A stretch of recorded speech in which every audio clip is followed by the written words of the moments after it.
I don't always feel sure of myself.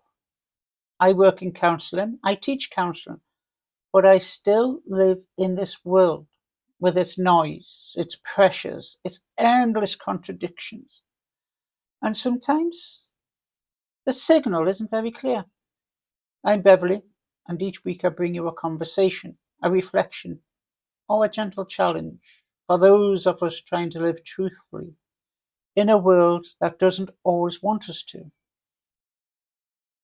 So, what does it actually mean when the signal breaks down?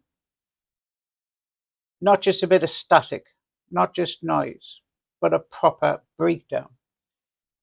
When the communication we rely on to make sense of the world becomes so unclear, so contradictory, or so absent that it no longer functions. It doesn't guide, it doesn't inform, it misleads, or just disappears. This can happen slowly, bit by bit. Trust erodes, and the volume of information climbs to the point where we can't make out the difference between what matters and what doesn't. Or it can happen all at once during moments of crisis, like an election or pandemic. One day the system feels flawed but recognizable. The next it feels like it's collapsed under the weight of its own contradictions.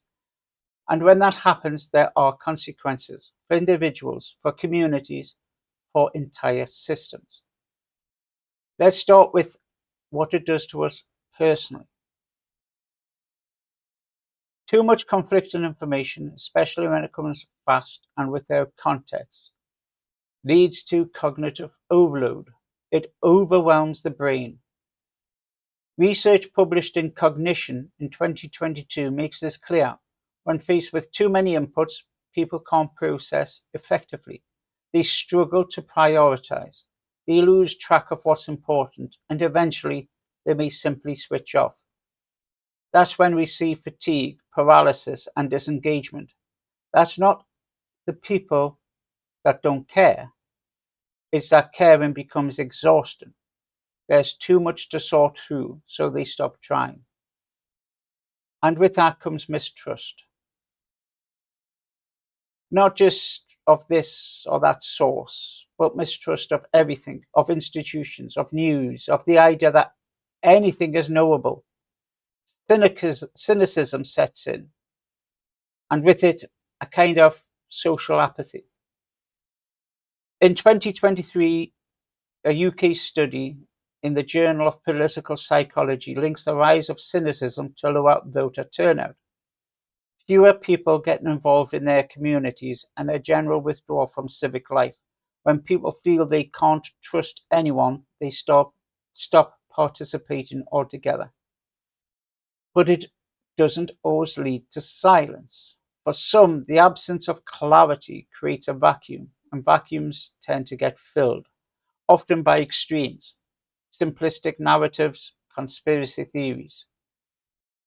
Peer-reviewed research has shown how uncertainty feeds radicalization. The messier the world feels, the more appealing a clear, even if false, answer becomes.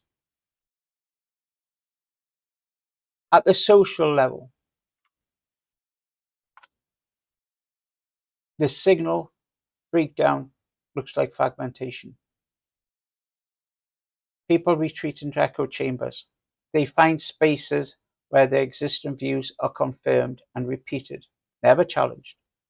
Social cohesion gives way to polarization. Dialogue becomes confrontation, and that increases division. For democracies, this is especially dangerous. Democracy assumes a shared information space, a set of facts that everyone can engage with, even if they disagree on what those facts mean. When that space fractures, the very process of democratic participation starts to falter. Research on civic literacy underlines this point. The less able people are to evaluate information around them, the more vulnerable democracies become to disinformation and manipulation. The public health consequences are no less serious.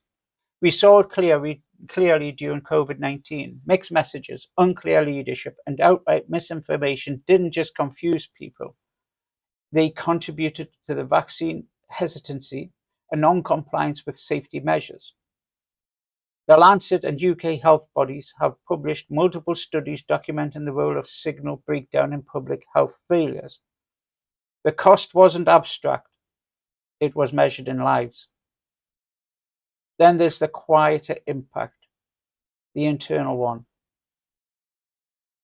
When society's signals are unclear, people don't just struggle to understand events. They struggle to locate themselves in the story. They feel adrift. A 2023 study in the British journal Social Psychology found that these breakdowns can deepen identity confusion and social isolation. It becomes harder to feel a coherent sense of self, or to find connection with others. Of course, not all signal breakdowns are total or permanent.